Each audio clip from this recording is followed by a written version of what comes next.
This is Edwin Kwan from Sydney, Australia.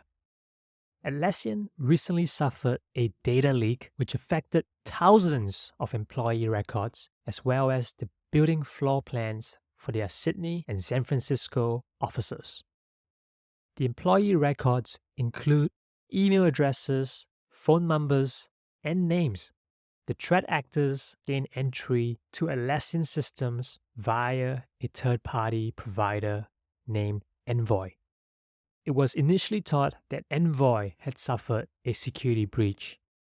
However, it was later determined that access through Envoy was done through an employee's credential that was mistakenly published to a public repository. Atlassian has reassured that no product or customer data were accessed during this incident. Search for and subscribe to It's 505 wherever you listen to your favorite podcasts.